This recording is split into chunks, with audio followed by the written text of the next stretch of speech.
اقبال نے ایک بات لکھی ہے. اقبال کہتے ہیں جب میں لندن میں وکالت کرتا تھا تو ایک خاتون تھی, لیڈی بارنس اس کا نام تھا. چھوٹے موٹے مقدمات لے کے وہ میرے پاس آتی تھی. بی بی ایک ہوٹل چلایا کرتی تھی. اس کا خاوند جو تھا وہ فوج میں ملازم تھا. اقبال نے خود لکھا ہے, اقبال فرماتے ہیں کہ ایک دن وہ خاتون پھر کسی کیس کے سلسلے میں میرے پاس آئی, تو جب وہ آئی تو اس نے نقاب اوڑھا ہوا تھا, برقع کیا ہوا تھا. تو چونکہ اس نے نقاب اوڑھا تھا, مسلمانوں کی نشانی تھی. نقاب اوڑھنا کن کی نشانی ہے؟ اللہ آپ کو خوش رکھے. تو کہتے وہ نشانی چونکہ اہل اسلام کی تھی تو مجھے تجسس ہوا.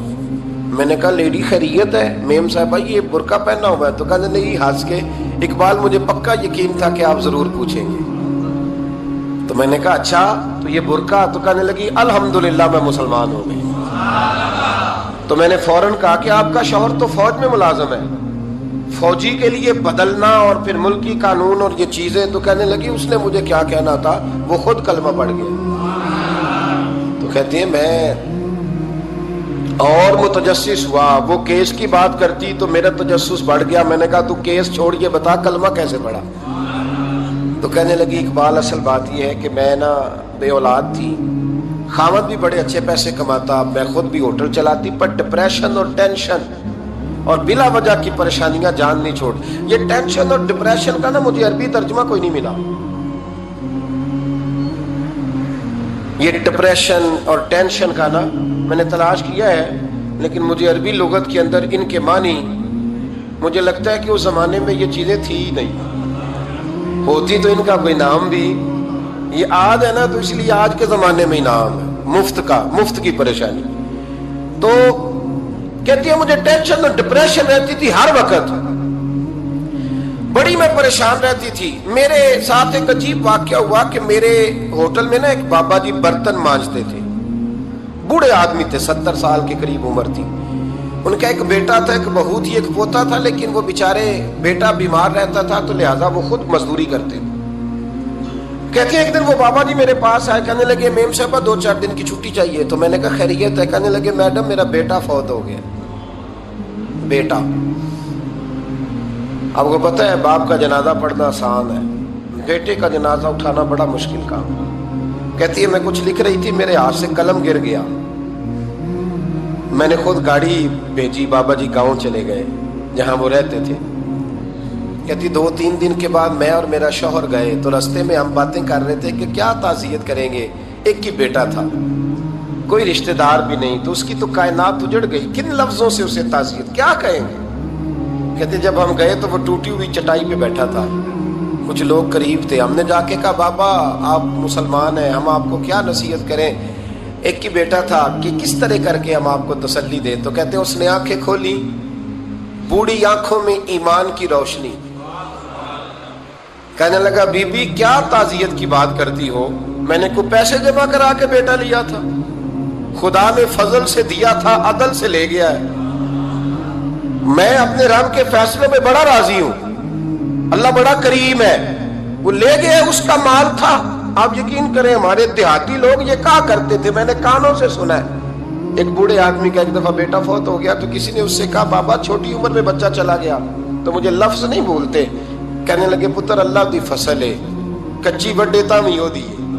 سنے آپ نے بھی کبھی یہ فکرہ, کچی بڈے تے پکی لے گئے تے تامی ہے جو ہو دی. تو جب اس کا جی چاہا وہ لے گیا. اللہ اکبر. وہ خاتون کہتی ہے کہ وہ بابا جی سے میں نے کہا کہ چلو آپ 1 مہینے کی چھٹی کر لے. تو کہنے لگا نہیں میڈم میں مسلمان ہوں, مفت کی روٹی نہیں کھاتا, مزدوری کر کے کھاتا ہوں, میں انشاءاللہ 2-3 دن کے بعد کام پہ آ جاؤں گا. کہتے ہیں وہ چند دنوں کے بعد آ گیا. اللہ کی قدرت کے ابھی 2-3 ماہ گزرے تھے, پھر آیا. میڈم چھٹی چاہیے کچھ دنوں کی. میں نے کہا خیریت ہے؟ کہنے لگے وہ میری بہو بھی ہارٹ اٹیک سے فوت ہو گئی. کہتے اب میں بھی تڑپ گئی اور عیسائی ہو کہ میری آنکھوں میں آنسو آ گئے. میں نے کہا گھر کا دروازہ بند ہو گیا, اب یہ بیچارہ کیا کرے گا. وہ اپنے شوہر کے غم میں ہارٹ اٹیک سے فوت ہو گئی.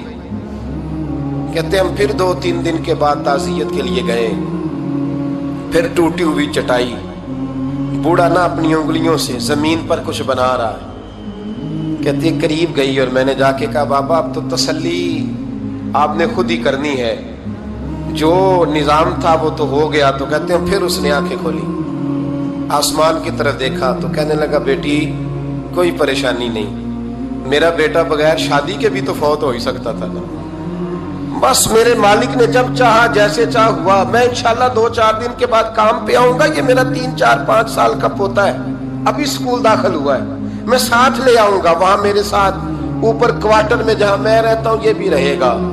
کہتی ہے میں سختے میں آ گئی اس کی کیفیت دیکھ کے, وہ پوتے کو ساتھ لے آیا.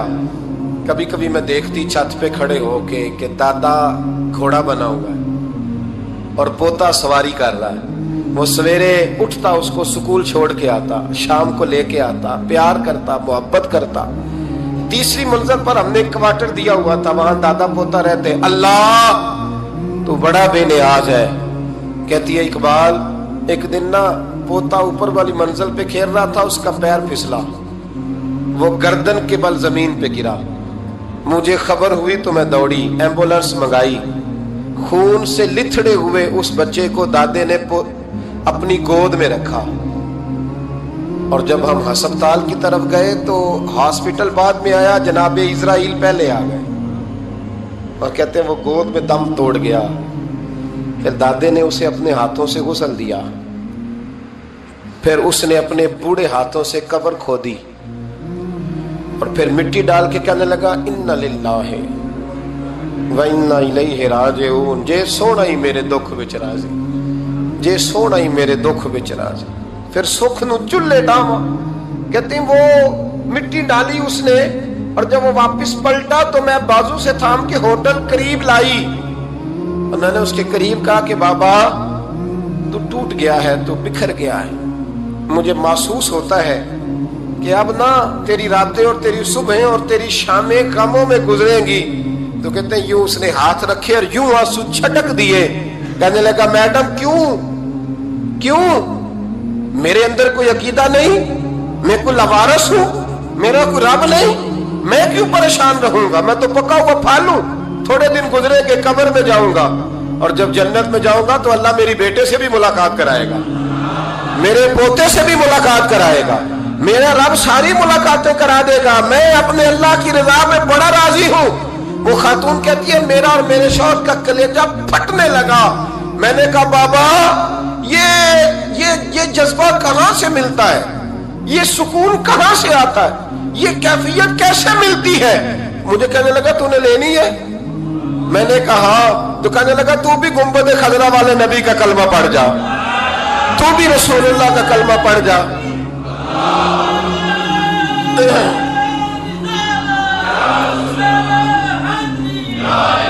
میرے محبوب کا کلمہ پڑھ, اللہ تجھے سکون عطا کرے.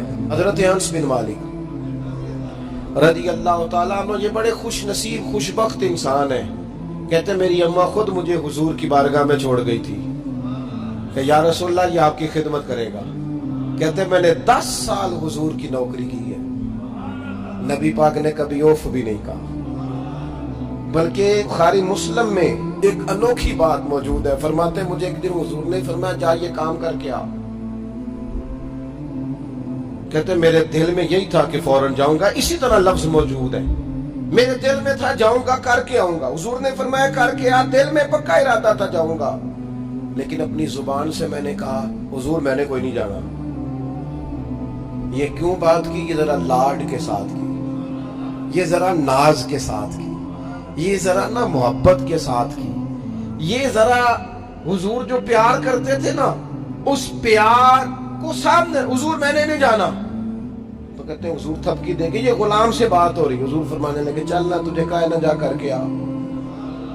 کہتے میں چلا گیا, اسی ارادے سے گیا تھا جاؤں گا, لیکن رستے میں جب میں گیا تو بچے کھیل رہے تھے, میں نے بھی کھیلنا شروع کر دی.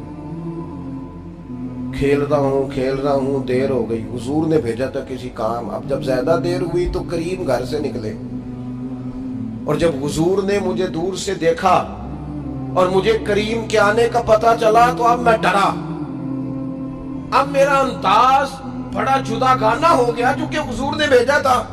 یہ تو خادم کی بات ہے نا, ایسا اچھی گل دسیا جی اپنا منڈا بھی کدے نہ جائے دے. تینوں میں کلیا سی تو گیا کیوں نہیں؟ ناراض نہیں ہونا آپ نے, لیکن چلو بچہ ہے, کسی وقت دیر سویر بھی ہو ہی جاتی ہے, کیوں اتنی سختی کرتے ہیں. حضرت انس بن مالک کہتے ہیں جب حضور کو آتے دیکھا تو میں پوری طرح ڈر گیا, لیکن قریب محبوب جب میرے قریب آئے اور مجھے ڈرا ہوا دیکھا نا, تو پھر رحمت للعالمین محبوب کی رحمت کا بادل چھایا, اور جب حضور مجھے دیکھ کے ہنسے نا, بس وہ ہنس گئے اور میرا کام بن گیا.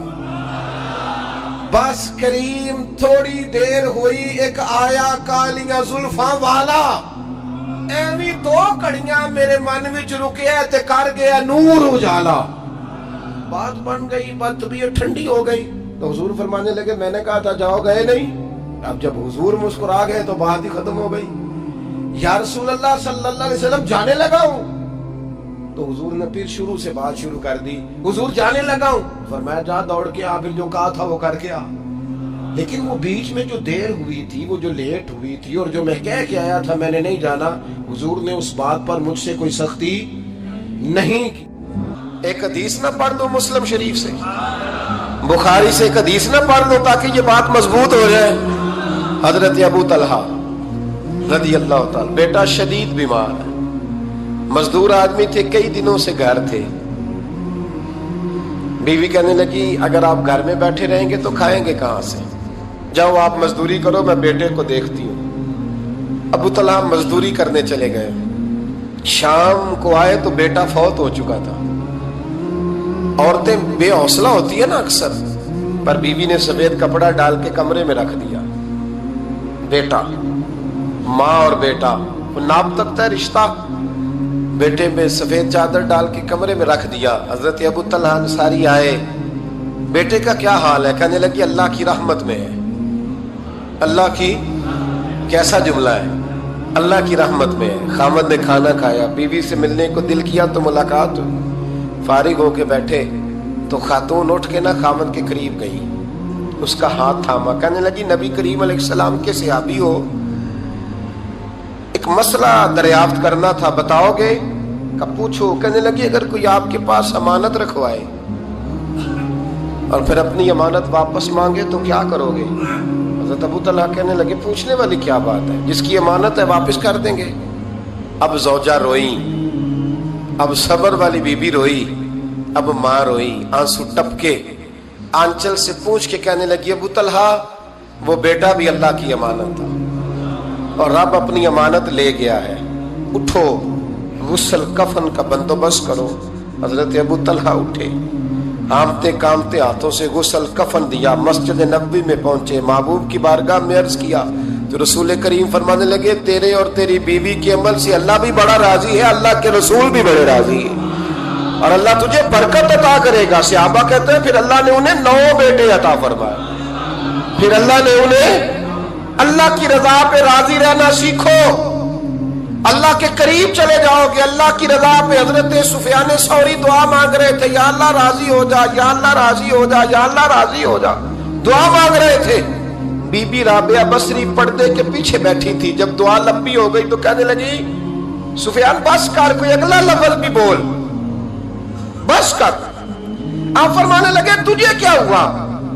تو کہنے لگی تو کب سے کہہ رہا یا اللہ راضی ہو جا, یا اللہ راضی ہو جا, پہلے اپنے دل پہ ہاتھ رکھ کے بتا تو اللہ سے راضی ہے؟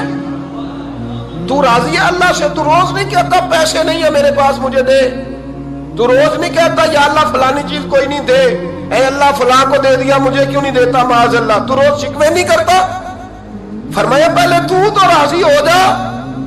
ترمذی شریف کی حدیث ہے, میرے نبی کریم علیہ السلام نے فرمایا تم اللہ کے دیے ہوئے تھوڑے رزق پہ راضی ہو جاؤ, اللہ تمہاری تھوڑی عبادت سے راضی ہو جائے. دیکھیں نا امام حسین کا آخری جملہ کیا ہے میدان کربلا, آخری جملہ کیا ہے؟ میں 5000 مسجد دے کے کہتا ہوں دیا نہیں میں نے, اللہ بڑا راضی ہے مجھ سے, 5 نمازیں پوری نہیں پڑھتا. امام علی مقام نے نا دل, کلیجہ, جان, اولاد, ہر چیز نکال کے رکھ دی, تو آخری جملہ یہ تھا اے اللہ بتا تو حسین سے راضی ہے کہ ناراض ہے؟ اللہ تو راضی ہے کہ ناراض ہے؟ بھائی پہلی بات رحمت الہی, دوسرا اللہ کی رضا پہ, یعنی عجیب بات ہے نا, جب اللہ کروڑوں دے تو دنیا چھپاتی ہے, اور جب تھوڑا کاروبار ٹھنڈا ہو جائے تو ساری دنیا کو دنیا بتاتی ہے. تو جب میں تو کہہ رہا ہوں کہ میں بندہ ڈھونڈ رہا ہوں جو مجھے ملے آ کے کہے کہ شکر کا طریقہ بتاؤ, تو مل ہی نہیں رہا. کو ملے جو کہے بڑی خیر ہے, ہر لحاظ سے اپنے رب سے راضی, مل ہی نہیں رہی دنیا. تیسری بات, اگر اللہ کے قریب جانا ہے, یہ ان لوگوں کے لیے جو معرفت الہی کے متلاشی ہیں وہ خاص توجہ کریں. اگر رب کریم کے قریب جانا ہے تو پھر ایک ذہن بنائیں کہ میرا رب میرے ساتھ ہے, میرا رب میرے. نحن اقرب الیہ من حبل الورید. اور درویش کہتے ہیں جے میں تینوں اندر جانا تو پھر مقید جانا, جے میں تینوں باہر جانا تے اندر کون سمانا. اندر بھی تو ہے تے باہر بھی تو, وچ بلا کون نمانا. پھر تصور کریں کہ اللہ میرے ساتھ ہے.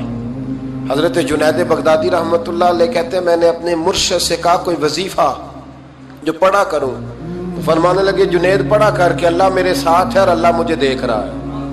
یہ وظیفہ پڑھا کر. کیمرے لگا دیے ہر جگہ ہماری گورنمنٹ نے, کہتے ہیں کیمروں کی مدد سے پکڑا گیا, کیمروں کی مدد سے مسجدوں کے دروازوں پہ کیمرے, ایئرپورٹوں پہ کیمرے, ریلوے اسٹیشن پہ کیمرے, بڑے بڑے جنرل سٹور پہ کیمرے. نیچے لکھا ہے خبردار کیمرے کی آنکھ آپ کو دیکھ رہی ہے. کیمرے کی آنکھ دیکھے تو لوگ گناہ نہیں کرتے, تو یہ کیوں نہیں سوچتے کہ رب ہمیں دیکھ رہا ہے؟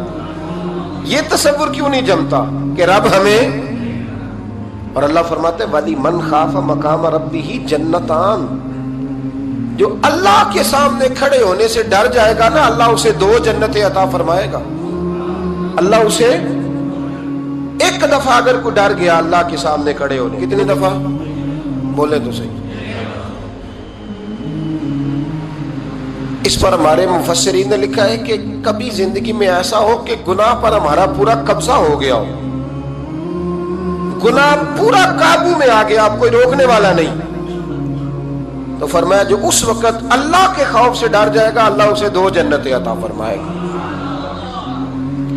امام شافعی رحمۃ اللہ علیہ کے زمانے میں نا ایک بادشاہ کا اپنی بیوی سے جھگڑا ہو گیا. تو وہ بھی ملکہ تھی, کسی بادشاہ کی بیٹی تھی, شہزادی تھی. اس نے بھی سخت جملہ کہا, کہنے لگی چل دور ہٹ جہنمی, معاذ اللہ. اب اس نے اپنے خامد کو جہنمی کہا, تو کہا, وہ کہنے لگا اس کا خامد کہ اچھا تو مجھے جہنمی کہتی ہے, جا پھر اگر میں جنتی نہیں تو تجھے 3 طلاقیں. اب کیسے ثابت ہو کہ جنتی ہے کہ جہنمی ہے, کیسے پتہ چلے گا؟ علماء سے پوچھا تو وہ کہنے لگے ہم کیسے بتائیں, کون ڈگری دے کہ تو جنتی ہے کہ جہنمی ہے. بات دور نکل گئی. امام شافعی کے پاس گیا, وہ رسوخ رکھتے ہیں علم فقہ کا, ان کے پاس گیا, جا کے کہنے لگا حضور یہ مسئلہ ہے. امام صاحب فرمانے لگے اکیلے میں مجھے ملتے ہو؟ وہ اندر آیا, کچھ دیر گفتگو ہوئی تو امام صاحب فرمانے لگے لو جی یہ بندہ جنتی ہے, اس کی بیوی کو طلاق کوئی نہیں ہوئی, یہ جنتی ہے. آپ کو پتہ ہے لوگ فتویٰ جلدی دے دیتے ہیں. کچھ لوگ خلاف تقریریں کرنے لگے کہ بادشاہ تھا تو امام صاحب نے بچا لیا. کیسے آپ نے ڈگری دے دی کہ جنتی ہے جی؟ تو امام صاحب کہنے لگے تم بحث نہ کرتے تو میں بات پردے میں رہنے دیتا. سنو, میں نے بادشاہ کو تنہائی میں بلا کے پوچھا ہے کہ کبھی اللہ سے بھی ڈرے ہو؟ صرف اس لیے کہ اس وقت اللہ دیکھ رہا ہے. یہ نیت کبھی بندوں سے ڈر کے تو بندے بڑے گناہ نہیں نہ کرتے, کبھی اللہ سے ڈر کے بھی چھوڑا ہے. تو بادشاہ کہنے لگا بالکل چھوڑا ہے. میری ایک کنیز تھی بڑی خوبصورت, غریب گھر کی ملازمہ, غریب گھرانے کی تھی. ایک دن میں آیا تو میرے کمرے میں صفائی کر رہی تھی. معاذ اللہ میرا اس پہ دل آ گیا, میں نے دروازہ بند کر لیا. دنیا کی کوئی طاقت نہیں تھی, میرا اپنا محل تھا, مجھے کچھ دیکھ بھی لیتا تو کسی میں جرت نہیں تھی مجھے منع کرنے. اور میں چونکہ حکمران تھا, مطلق العنان تھا, کوئی شکایت بھی نہ کرتا.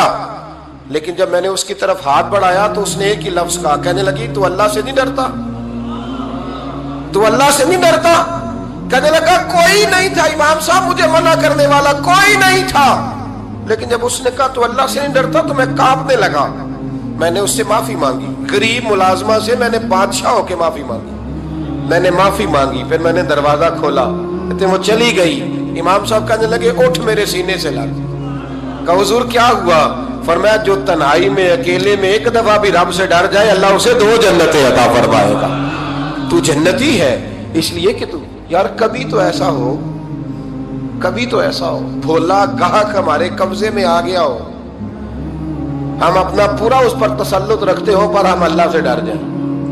کبھی ایسا ہو کہ کروڑوں روپیہ ہمارے تسلط میں ہو، ہم چاہیں تو جتنا مرضی استعمال کریں لیکن ہم اللہ سے ڈر جائیں۔ حضرت عمر کا زمانہ تھا، ایک نوجوان صحابی کا بیٹا مسجد جایا کرتا تھا، بڑا نیک تھا۔ ایک عورت اس کو اپنی طرف بلانے لگی، لبھانے لگی، نوجوان تھا۔ ایک دن دل آ ہی گیا بی بی پہ، عشاء کی نماز پڑھ کے اس کے گھر کی طرف جا رہا تھا کہ کسی قاری صاحب نے آیت پڑھ دی، وَلِمَنْ خَافَ مقام ربہ جنتان، جو اللہ کے سامنے کھڑے ہونے سے ڈرے گا رب 2 جنتیں عطا کرے۔ یہ آیت کیا سنی کہ نوجوان بے ہوش ہو کے گرا۔ کسی نے باپ کو خبر دی کہ تیرا بیٹا بے ہوش ہے، باپ گھر لائے، بالوں میں ہاتھ پھیرا، بیٹے کیا ہوا؟ اس نے آنکھیں کھول کے کہا ابا جی میں نے گناہ کیا نہیں، لیکن میرا قبضہ پورا ہو گیا تھا گناہ پہ۔ وہ بالکل راضی تھی، میں چاہتا تو میں گناہ کر لیتا لیکن میں اللہ سے ڈر گیا، کیا واقعی رب مجھے 2 جنتیں دے گا؟ تو باپ نے ماتھا چوما، کا بیٹا اللہ کے وعدے بڑے ہی سچے ہیں، بڑے سچے ہیں، تو یہ تصور کر کے اللہ مجھے دیکھ رہا ہے، پھر ڈر جا، واقعی 2 جنتیں دے گا۔ اس نوجوان نے چیخ ماری اور روح ہی پرواز کر دی۔ رات کو جنازہ پڑا، دفن کر دیا، صبح حضرت عمر آئے، فرمایا اتنا نیک نوجوان تھا تو مجھے کیوں نہیں بتایا؟ میں اس کے غسل میں شریک ہوتا، کفن میں شریک ہوتا، میں جنازہ پڑھاتا، حضور بس رات دیر ہو گئی دفن کر دیا۔ امام سیوطی نے لکھا، ابن کثیر نے لکھا، ابن عساکر نے لکھا، حضرت جناب عمر فاروق فرمانے لگے مجھے بتاؤ تو صحیح اس کی قبر کہاں ہے؟ نیک ہو کوئی بندہ تو قبر پہ جانا چاہیے۔ فرمایا بتاؤ قبر کہاں ہے؟ حضرت عمر کو قبر پہ لے گئے تو سیدنا فاروق اعظم قبر پر کھڑے ہو کے فرمانے لگے نوجوان مجھے امید ہے اللہ نے تجھے 2 جنتیں دی ہوگی۔ حضرت عمر کہتے ہیں مجھے اللہ کی قسم قبر کے اندر سے بول پڑا، کامل پیرونا دے باہو قبر جنا دی جیوے، قبر کے اندر سے بول پڑا، کہنے لگا عمر امید والی بات نہیں، میرے رب کے وعدے بڑے سچے ہیں، اس نے واقعی مجھے 2 جنتیں عطا فرمائی، اس نے واقعی 2 جنتیں دی ہیں۔ کبھی کوئی کام تو ایسا ہو جو صرف اللہ سے ڈر کے چھوڑا جائے، ہونا چاہیے کہ نہیں ہونا چاہیے؟ آپ یقین کریں بچوں سے ڈر کے ہم نے بڑے کام چھوڑ دیے، بھائیوں سے ڈر کے چھوڑ دیے، دنیا داروں سے ڈر کے چھوڑ دیے، اور کبھی کبھی میں کہہ دیتا ہوں کہ بہت سارے ماں باپ نے اولاد سے ڈر کے چھوڑا، بہت سارے استاد شاگردوں سے ڈرتے ہیں، الا ماشاءاللہ کچھ پیر مریدوں سے ڈرتے ہیں۔ کاش ہم اللہ سے ڈرنا شروع کریں، جب رب سے ڈرو گے پھر کسی اور سے نہیں ڈرو گے۔ اللہ کا خوف سنوارتا ہے، سجاتا ہے، یہ ذہن بنائیں۔ حضرت سیدنا عبداللہ ابن عمر رضی اللہ تعالیٰ عنہ کر رہا تھا تو صحرا میں کھانا کھانے کے لیے بیٹھا، ایک چرواہا بکریاں چرا رہا تھا، میں نے دعوت دی روٹی کھا لو، کہنے لگا میں نے روزہ رکھا ہے۔ آپ فرماتے ہیں غریب آدمی تھا، نفلی روزہ، میں اٹھ کے قریب گیا، میں نے کہا پتہ تو کروں صرف روزے دار ہے کہ نیک بھی ہے؟ صرف کچھ روزے دار ہوتے ہیں پر نیک، ناراض نہ ہو جائیے گا، حضرت عبداللہ ابن عمر کی بات کر رہا ہوں، کچھ نمازی ہوتے ہیں پر نیک، حاجی ہوتے ہیں پر نیک، وہ تقوی نہیں اختیار کرتے، مقاصد نماز اور مقاصد روزہ نہیں جانتے۔ کہتے میں قریب گیا تو میں نے جا کے اسے کہا یہ بکری بڑی پیاری ہے، بیچ نہیں دیتا میرے ہاتھ؟ کہنے لگا میری نہیں، میں تو چرواہا ہوں، تنخواہ پہ بکریاں چراتا ہوں، کسی اور کی ہے، مالک کوئی اور ہے۔ تو فرماتے ہیں میں نے اسے کہا کہ مالک کو کہہ دینا کہ ایک بکری بھیڑیا لے گیا تھا، یہ 300-400 بکریاں، مالک کو کیا پتہ، کہنے ایک بھیڑیا لے گیا ہے۔ تو کہتے ہیں اس نے داڑھی جھاڑی تو گرد اڑی، غریب آدمی مٹی میں لتھڑا ہوا، لیکن اس کی آنکھوں میں اتنی روشنی، کہنے لگا حضور بکریوں کے مالک سے تو کہہ دوں گا بھیڑیا لے گیا ہے، اور جب کائنات کا مالک پوچھے گا، جب عرش کا مالک پوچھے گا تو کیا جواب دوں گا؟ آپ فرماتے ہیں میں واپس آیا، میں نے پتہ کیا کس کا غلام ہے، پہلے غلام خریدا، پھر بکریاں خریدی، پھر وہ بکریاں اسے تحفے میں دے دی۔ کہنے لگا حضور یہ کیا ہے؟ فرمایا تو رب سے ڈرتا تھا نا تو اللہ نے تجھے انعام عطا فرمایا ہے۔ اگر ہم اصلی نیک بننا چاہتے ہیں نا، ایک ہوتے ہیں وقتی نیک، لوگوں کے سامنے نیک، ایک ہوتا ہے اصلی نیک۔ اصلی نیک وہ ہوتا ہے جس کا ذہن بن جاتا ہے کہ میرا رب مجھے دیکھ رہا ہے۔ 3 باتیں اپنی زندگی میں اپنا لیں، ایک تو ہمیشہ اللہ کی رحمت پر توجہ رکھیں، اور اس کی رحمت کا ذکر کریں، اور دوسرا اللہ کے فیصلوں پر راضی رہیں۔ رب جو دے دے، جہاں بٹھا دے، جس حال میں رکھ دے، اس حال میں راضی۔ اور تیسرا یہ ذہن بنائیں کہ میرا رب مجھے دیکھ رہا ہے، میرا اللہ میرے ساتھ ہے۔ یہ تصورات جمائیں، پھر اللہ کے قریب جانا آسان ہو جائے گا، پھر اس کا قرب پانا آسان ہو جائے گا۔ اللہ سمجھنے کی توفیق عطا فرمائے۔